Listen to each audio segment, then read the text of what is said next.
Hello friends, welcome to my channel. నా పనులన్నీ నువ్వే చేయాలి అని రుద్రానికి వార్నింగ్ ఇచ్చిన స్వప్న. ఇదంతా ఎలా జరిగిందో మనం ఈ వీడియో తెలుసుకుందాం. ఇంకా రుద్రాని రూమ్లో జ్యూస్ తాగుతూ డాన్స్ వేస్తూ ఎంజాయ్ చేస్తూ ఉంటుంది. ఇంతలో ఒకటికి వచ్చిన స్వప్న, మ్యూజిక్ వింటూ ఎంజాయ్ చేస్తున్నావా అత్త, ఇప్పుడు నీ పని చెప్తానుండు అని దగ్గరికి వస్తుంది.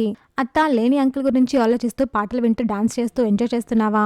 దీనికి రుద్రాని, నా మొగుడు గురించి నీకు అనవసరమని అంటుంది. నా గురించి మీరు పట్టించుకున్నప్పుడు మీ గురించి నేను ఇలాగే పట్టించుకుంటాను అత్త అని స్వప్న అంటుంది. కడుపుతో ఉన్న కోడల్ని చూసుకోవడం మానేసి జ్యూస్ తాగుతూ డాన్స్ వేస్తూ ఎంజాయ్ చేస్తున్నావా అని స్వప్న అంటుంది. నేనేం చేస్తే నీకెందుకు, అయినా నీకు కావాల్సినవన్నీ చేయమని పని మనిషికి చెప్పాను కదా అని రుద్రాని అంటుంది.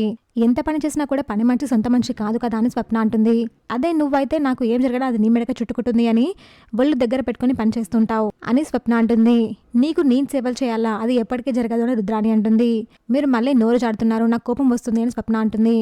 కోపం వస్తే ఏం చేస్తావు, నువ్వు అసలు ఏం చేయగలుగుతావని రుద్రాని సీరియస్గా అడుగుతుంది. మీకు ఏమైనా మతిమరుపు ఉందా అత్త? ఇందాకే మీరు లాకర్లో నుంచి 2 లక్షలు కాజేశారు, అది కావ్య మీద నెట్టేయాలి అనుకున్నారు.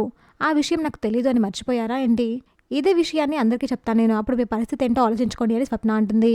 ఇప్పుడు ఏంటి, నేను నీకు పని చేసి పెట్టాలి అంతే కదా, చేస్తాను అని రుద్రాని అంటుంది. అది అలా దారికి రండి, అత్తగారంటే ఇలా ఉండాలి అని స్వప్న అని వెళ్ళిపోతుంది. నా భాగవతం అంతా నీ చేతిలో ఉందని ఇలా అంటున్నావు కదా, నాకు ఒక్క అవకాశం వస్తే చాలు, నిన్ను అడ్రస్ లేకుండా చేస్తాను అని రుద్రాని మనసులో అనుకుంటూ ఉంటుంది.